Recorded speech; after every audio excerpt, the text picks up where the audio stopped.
So how do we deal with change? On Lake Mendota, which is not very far from where I live, when a storm comes up, it's a sudden change. The siren goes off, there's a light flashing out on one of the points, the police boat runs out to get the boats that are being blown over, the sailboats that are being blown over, and it's happened many, many times, and it happens fast, and we're pretty good at it. Change actually occurs at all time scales. Some things like that storm is very fast, and we're well adapted to how to react to those kind of emergencies.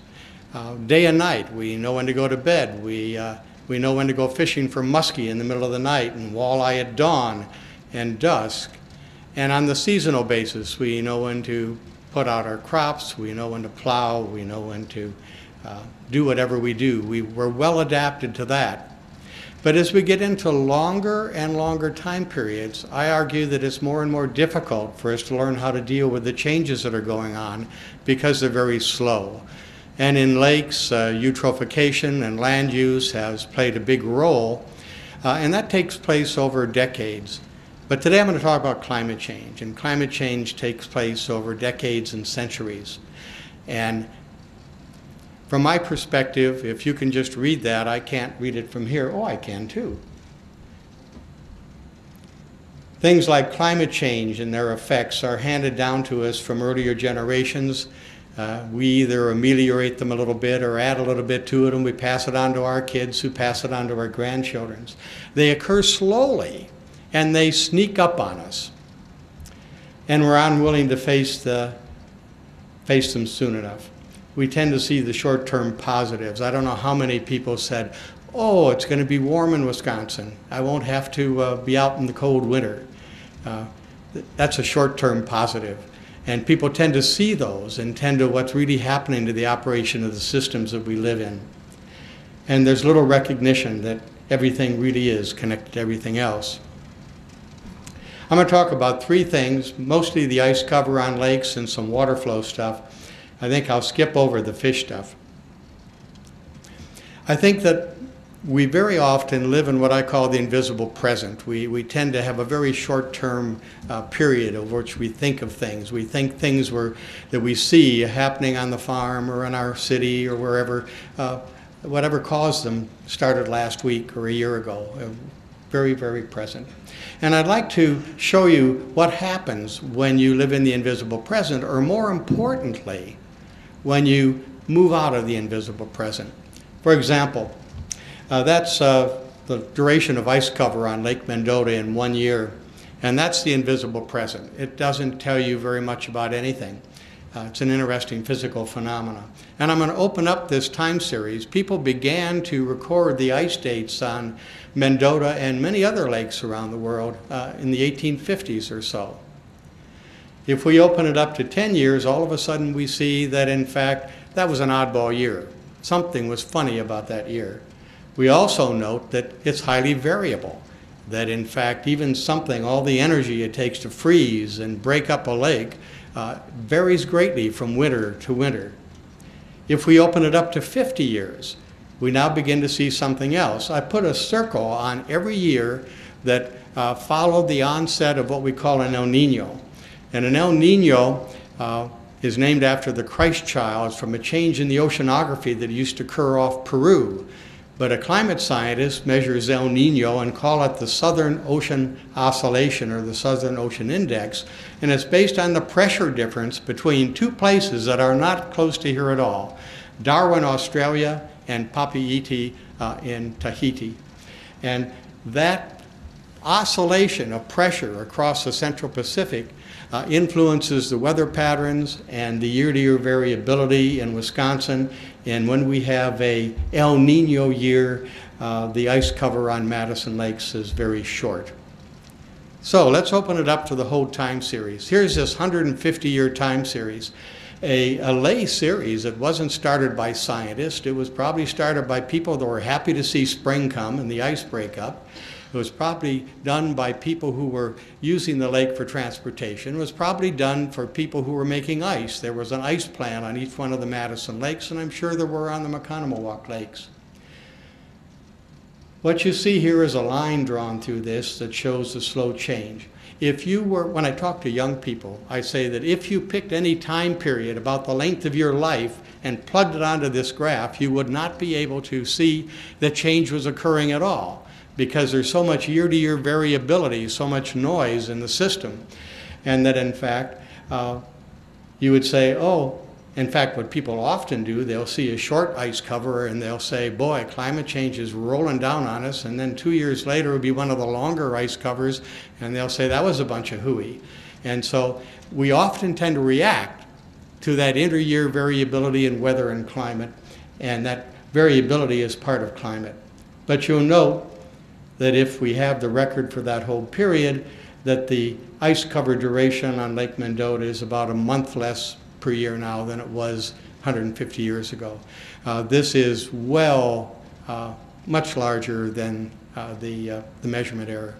Another thing shows up in this. We talk about extreme events, and I'll use this as a analog for extreme events in general. Notice that in the early years, I marked all the longest winters or longest ice covers with blue dots, and I marked all the shortest ones with red dots. And you notice that we had more of the cold extremes in the late 1800s. And almost all of the, but not all, of the shortest ones occurred in the last 50 years.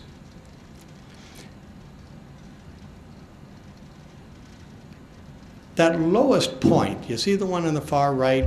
When that winter occurred, I was kind of depressed. You couldn't even get out on the lake to ski or ice fish or anything. It was a miserable winter. But people then would ask me, is that caused by climate change? And I would have to say, I can't say that. All I can say is that these kind of events will be more frequent in a warmer climate. But there's so many other things going on. That was an El Nino year. That also was maybe a year when the Aleutian Low was doing something funny. And so you can, when you look at a particular extreme event, and you've seen this with Katrina and things of that nature, the scientists back off and they say, no, I can't say that that was caused by climate change. But those kind of events will be more common or more intense depending on what they're talking about in a warmer climate. Well, invisible presence, part of it, I also tend to think, we think most of the things that are happening around us are local. If they're not local, they're caused by the DNR. You know, it's not the kind of a thing that you put a global perspective on, and that's been a challenge for us in the global climate change area as well. And so I just want to give you a perspective on something as simple as ice on our lakes by bouncing around a little bit. And so I moved from an urban area in the south to the Apostle Islands National Lakeshore, where there's also a 150-year record that's related to the ice cover. But it's an unusual record. Nobody was writing down the ice dates in the early years, but what the local newspapers did is they would write the date of the first sailing of a vessel out of Bayport and the last sailing of a vessel out of Bayport.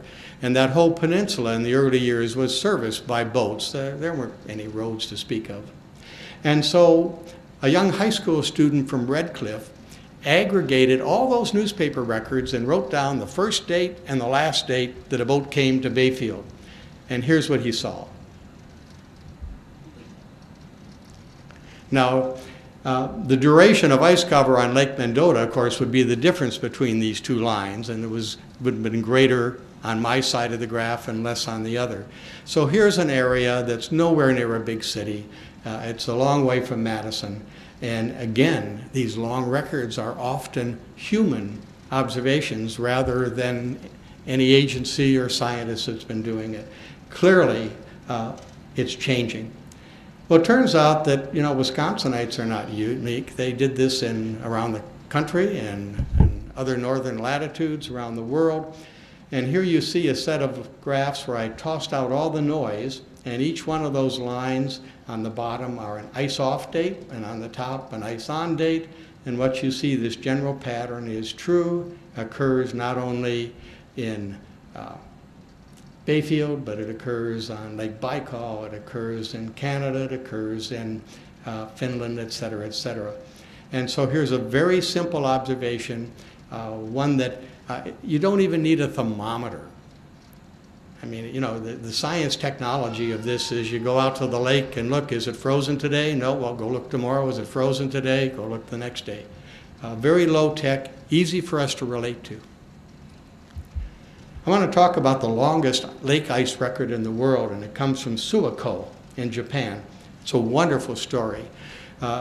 There's the history, the record started in 1442, I think, something like that. And if you think about that, that was before Columbus did not discover America. It was before the Gutenberg Bible was published. It was before the Reformation. I mean, think of our history. It's a long time ago, 1440s. How come it started so early? Well, there was a Shinto shrine on one side of Suiko, and the story, the legend goes this way. Well, first of all, the Shinto religion has male and female deities, and the male and female deity lived in the Shinto shrine on one side of the lake, and as things happened, they had this little disagreement with each other, and the lady moved out. She moved to the other side of the lake, built another shrine, so now we have Lake Suwa, and there's a shrine on one side with the lady and a shrine on the other side with the male. But they knew that the relationship hadn't broken up completely, because every winter the male god would go visit the female shrine and the female on the other side of the lake. And how did they know that? They knew it because the dragon that was accompanying the male god across the lake left a telltale mark on the surface of the ice. And there it is. They call it a omobatari. On our lakes in Oconomowoc, you call it an ice ridge. And you're used to thinking about ice thunder and things of that nature. It's just from the expansion and contraction of ice. But in the 1400s, they didn't know that. And the explanation that the male god went to visit the female god was a pretty good explanation.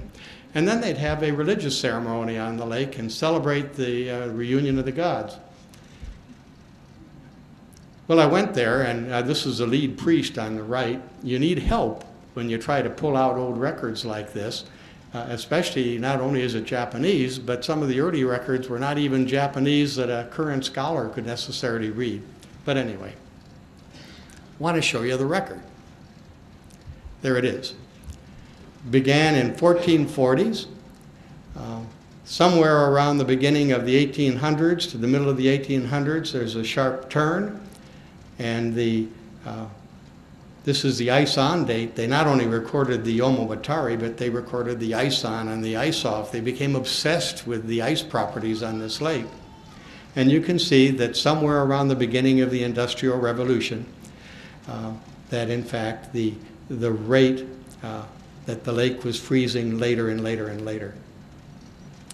And it's a marked change. I wish we had more records like this. We don't. We have more records on. Okay, so that's the invisible place and the invisible present. Clearly, if you take a long-term view and if you take a broad-scale view, when it comes to these really slow, massive, global events that are occurring around us, you have a much better chance of teasing it out and seeing what's going on. So what's happening? Well, let's go to the IPCC.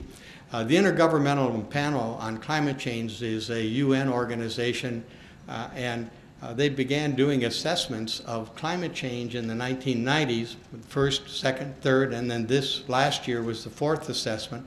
And the goal of this was to provide a level playing field for the nations of the world, or the leaders of the nations of the world, so they could make decisions about what to do about climate change. The goal was to provide a level playing field. There are scientific assessments. There were thousands of us involved. And so at best, it's what you'd really call a very distributed Nobel Prize, I'll tell you that.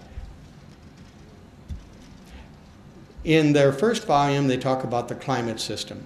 And I just want to show you some things from the executive summary, or the summary for policymakers in this. Well, there's some of the people accepting the Nobel Prize. You can see they were pretty tickled by it and completely surprised. I might comment that people like Gore or anyone else who translates information to the public and has a big impact, everything that they do correctly and precisely is coming from the scientific community and things like the IPCC. And without the IPCC, there would be no one at a global level that could get up and talk about these things, because it's from the summary by the scientists. Well, this is what shows up very early in the summary for policymakers. Warming is unequivocal. How many times have you wondered whether any two scientists could agree on anything?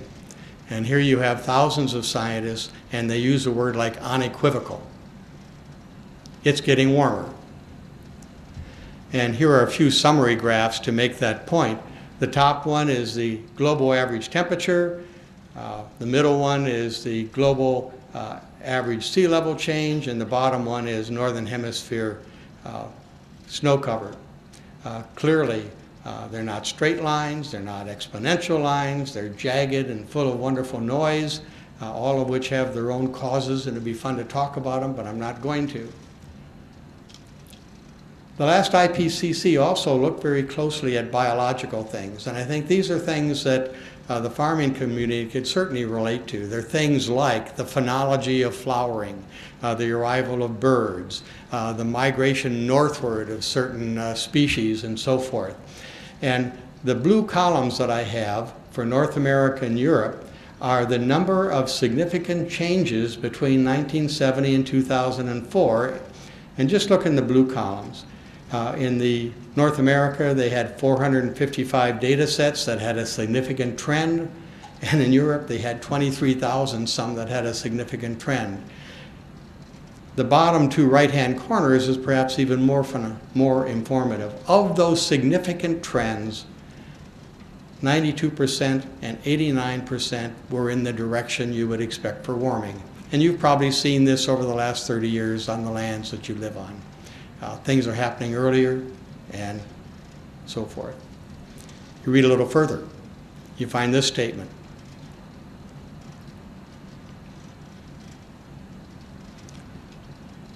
Very likely due to the increases in greenhouse gases. It's interesting that the IPCC is a very conservative process, not politically conservative, but when you've got that many people and that much literature and you pull it all together, you may be not surprised that it doesn't have an extreme view. It's got sort of the middle of the road view. And very likely means that when they sat down and thought about all this information they had, that they felt that very likely was what they had quantified as 95% sure. Now, if you're 95% sure you're going to win and you go to Ho-Chunk, you're going to come back rich. If you're 95% sure that you've got a budding cancer somewhere in your body and the doctor says it's time for you to do something about it, you'd be foolish not to do something about it. This is not 100%, but it's awfully high probability. And so with the climate change issue, what that means to me, that I'd be very silly not to try to do something about it, something to fix it, something to help fix it. Here's one piece of evidence they presented. The black line is the global temperatures. You saw that line that looked a lot like that before. And then what they did is they took their climate models, which are way too complex for me, and if I told you about them, you'd get bored with them as well. And they said, well, let's run the climate model backwards over the last 100 years and do it in two ways. Let's put in all the natural variability we know about, volcano eruptions, changes in solar radiation, et cetera, et cetera. And when they did that, they ran it over and over and again, and they ended up with a family of results that looks like the blue line there on the bottom. And what that blue line did not do, it did not track the rapid warming that's occurred in the last 50 years or so. And then they left all those natural drivers in, but plugged in the greenhouse gases and some other pollutants, and bango. When they put in both the natural and the human-caused things going on, it fit the data quite well. It's interesting that the skeptics, for a long time, said it's not warming. And when that was beat down, then the next argument, well, it's not caused by greenhouse gases. And so these arguments continue going on. Where that argument is now, in terms of the skeptics, is well, it's too expensive and too big to do anything about. So let's just roll with it. Agriculture and water are both featured heavily in the Intergovernmental Panel on Climate Change. And they're in volume 2, which is a one on adaptations. And the water stuff, and this isn't fish and things like that, it's water and water resources, the kind of things that people who work on the land are interested in, has all been pulled together in another volume that focuses in on water. But you can find a lot of information on climate change and agriculture and in the relation to water in this 2007 volume. And it's summarized not only by sector like agriculture, but it's also summarized by parts of the world. They never get as fine as Wisconsin. You know, North America, South America, kind of still pretty big chunks of the land, but still there's things to learn from it. Bottom line on water cycle and climate and warming is that as temperature goes up, it speeds up the water cycle. More extreme weather events occur, droughts, storms, floods. The empirical evidence tends to support the bottom right-hand corner there. And I'll give you one example of how it speeds up the water cycle. If we have warm oceanic water in the Gulf, and if we have warm oceanic water off the Gulf of California, Southern California, the air there picks up, it can hold more water than if the air were cool. And so it picks up more water, and then where does it go? It either comes rolling north from the Gulf or over the Rockies in here, so that when these weather things come in from the west and the south, the water content of these clouds are much, much higher.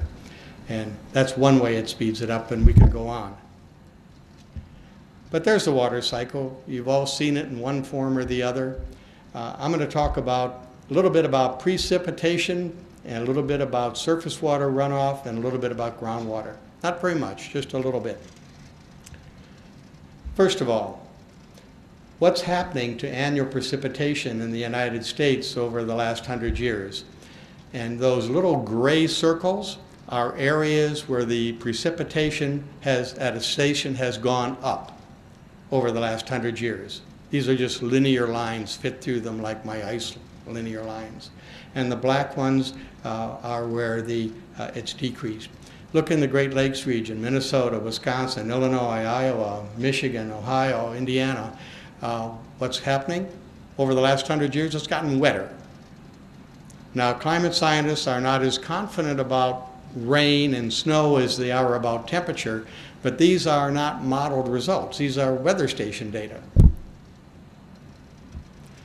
Let's look at the world. This comes from the IPCC, and the top is winter, and the bottom is summer. And I put a red circle around Wisconsin, the Great Lakes region. First, let me explain the white areas. What they did is they ran about 22 different climate models and looked at what happened to rainfall in those models. If half of the models said it went up and the other half said it went down, that's the white areas. The areas that are blue and orange are where the predominance of the models said it's going to get warmer or it's going to get cooler.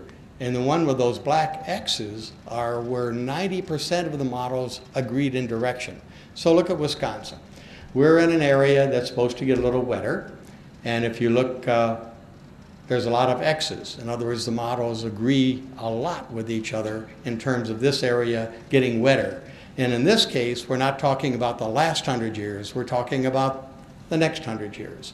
So this trend to get wetter is likely going to occur. If you're complaining about that water, perhaps a cynical view is I wouldn't complain too much because you could be in northern Mexico or in Spain or some other area where in fact they're having real major water problems because it's going the other direction. So maybe we get too much rain once in a while, but it's better than the reverse.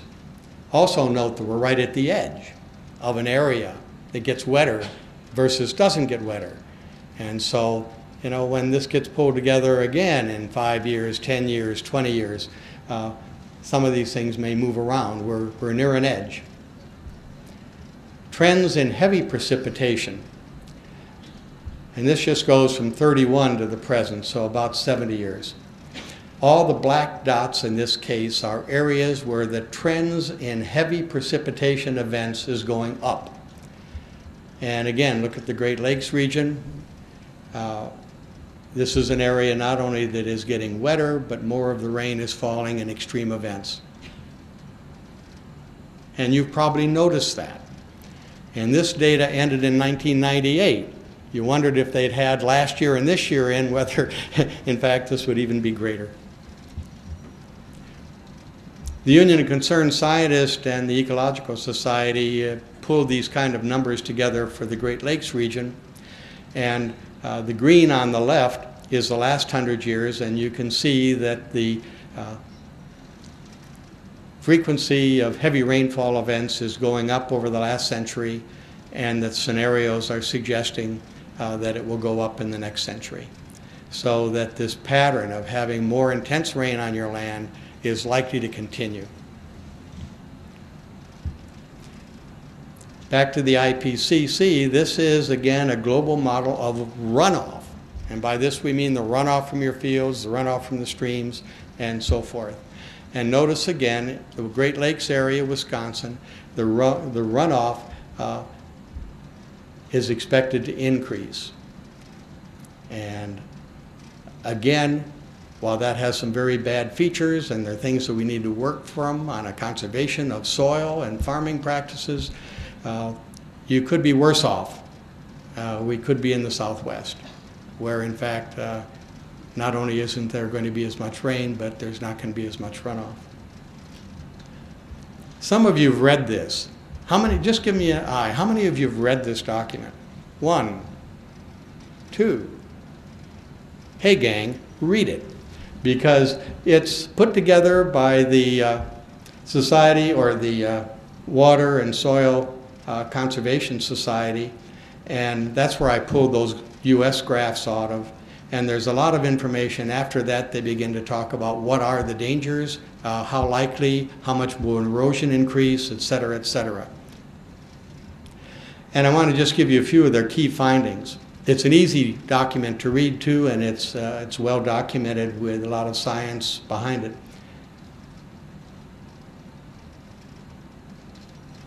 So one of the conclusions I read, it's likely that we're going to get more soil erosion from cropland. And they may especially make the point with cropland row crops rather than hay or grazing lands.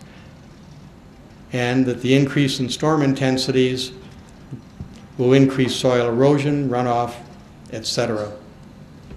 What they conclude is that they ask themselves the question, are these effects of changing precipitation on soil erosion and runoff from cropland likely to be large enough to worry about? Should a conservation group be dealing with them? And their answer was yes, conservationists should be concerned.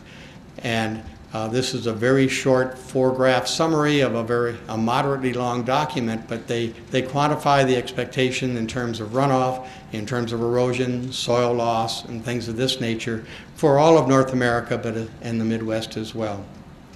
So, Wisconsin's doing a little bit better than Iowa in terms of land conservation practices. This is not a time, I would argue, to scratch the last piece you can off the land to grow corn for ethanol. It's a time to hang on to your soil and use the good conservation practices that we've had a history of using in Wisconsin and maintain them. It seems like common sense. If you want to debate that over the kitchen table, Google that document and read it over and think about what it means to the way you do your business. Let's talk a little about river flows. I wish I had the Rock River, but I don't. But here's the change in the total flow of the Rock River and the Yahara over the last 75 years. Notice it's going up. Notice that, like the ice data, there's some real extremes here and there of high runoff and things of that nature.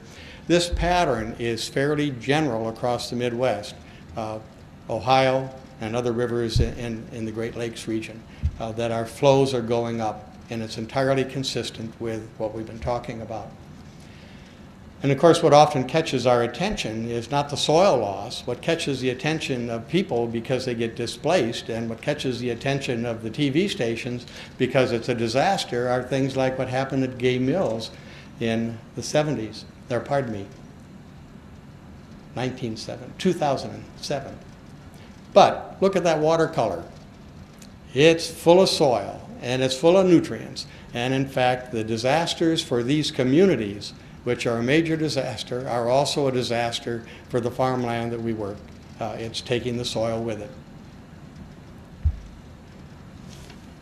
I'm going to maybe skip this graph, but I want to tell you that in addition to these extreme events and the flooding occurring in Wisconsin, if you go to an area where there's not deep wells being extracted for irrigation or municipal purposes, groundwater levels in Wisconsin are going up instead of down. And the base flow of our streams, the low water flow of our streams, is going up instead of down. And maybe that's not as surprising to you when you look at what's been happening to precipitation, rainfall, and so forth, and snow.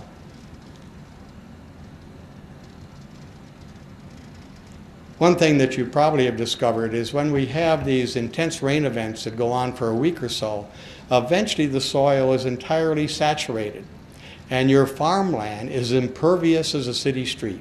All the water that lands on a completely saturated agricultural soil is going downhill. And this is a very disturbing thing as to how to deal with that. And so these extreme events not only cause more runoff, but they pile up over a week and saturate the soil, and you still get even more runoff than you would have expected, because, and with that runoff goes the particles that are on the surface. Water levels and flows, Wisconsin. Precipitation includes rain and snow, sleet going up. Extreme snow and rain events are increasing. Extreme stream flow and floodings are increasing. Groundwater levels, stream base flows are increasing. Soil erosion is increasing. The conservation problem, and put some real, what we would call adaptation strategies in front of people that work with the land, of how to retain the quality of their land by retaining those soils. Fishes. Well, maybe I can tell you a hair about fishes. Any of you fish? Few? All right. Only the ladies put their hands up there. The men must sort of just assume that we all think they fish. Anyway, we have in Wisconsin warm, cool, and cold water fishes, and that gives it all away. We have some fish that do best, they grow best, they feed best, they swim faster, they reproduce best in warm water, others in cool, and some in cold. I want to show you what the scenarios are for brook trout in Wisconsin, and these are rather alarming. This is some work of John Lyons at the Wisconsin DNR.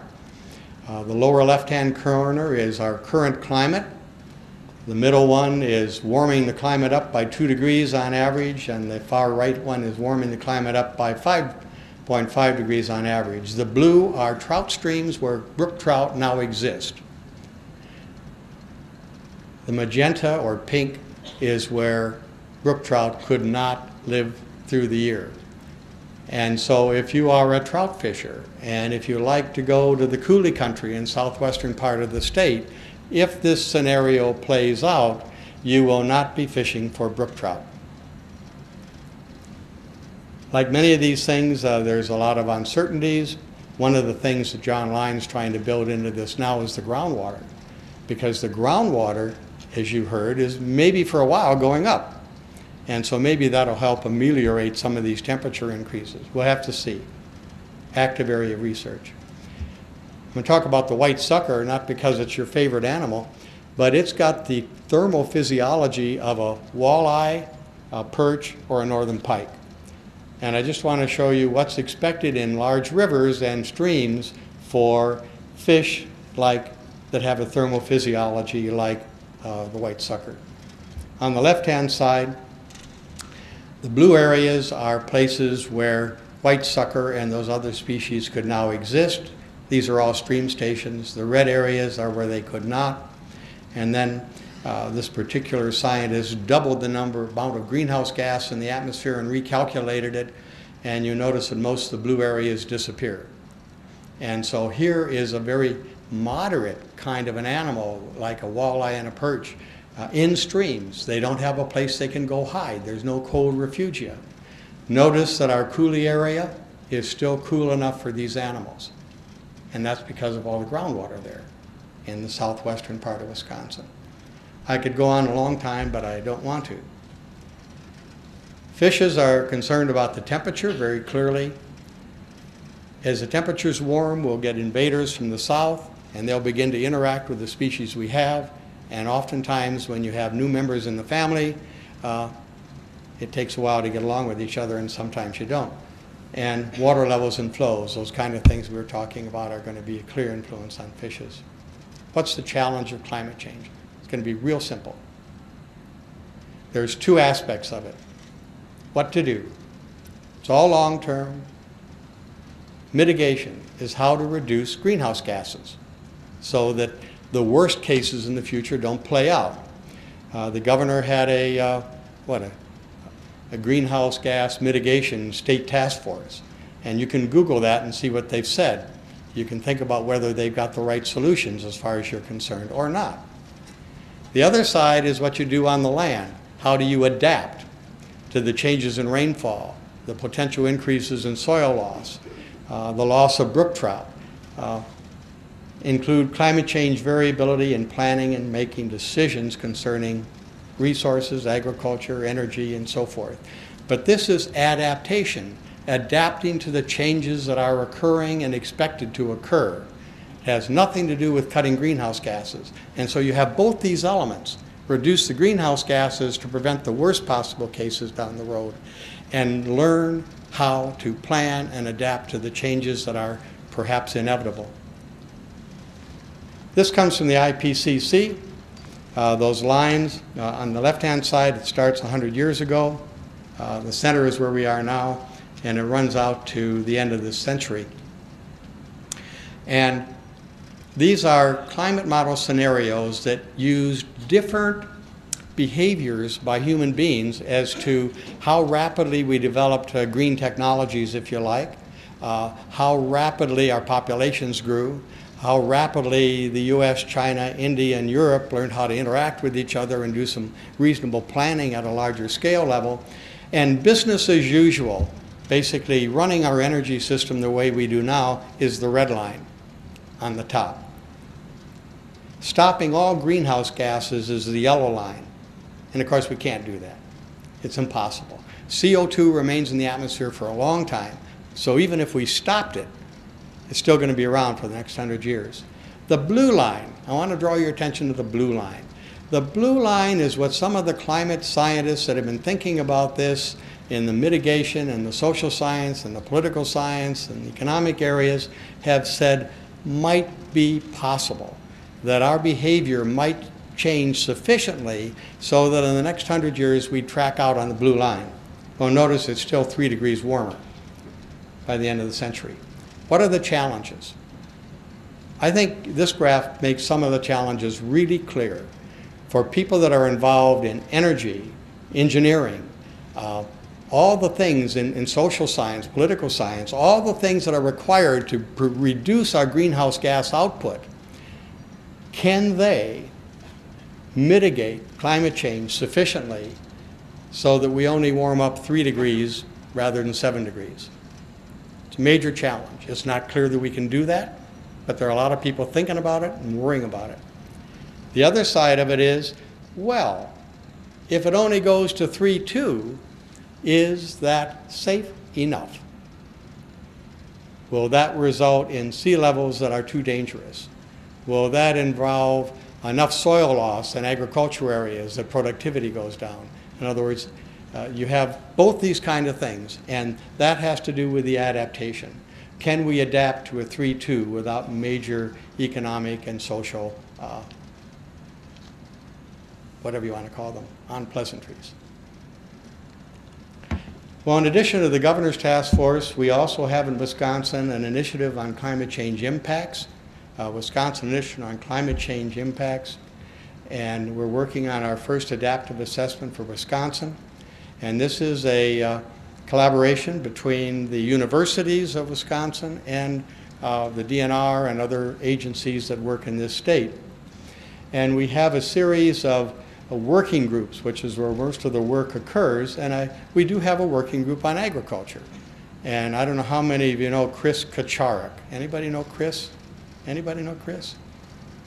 One of you knows Chris Kacharik. Well, Chris is in charge of the agricultural working group. And I think it might be a good idea for people that are interested in the future of agriculture and how to adapt and plan, might wish to have some input to that particular group. Anyway, some of these are sector things. What's going to happen to the climate, what's going to happen to fish, so forth. And others are more spatial. For example, we have a Milwaukee working group. What do we think will happen in Milwaukee, and how would the Milwaukee community adapt in a way that make the negatives less and the positives more? Well, I have to end up with my grandkids, right? And so here's the only moralization here is to why do we worry about these things? And you know, we worry about sustainability, we worry about our kids, our grandkids, and their kids. And so my little sermon is to think ahead, and it involves both adaptation and mitigation. Thank you.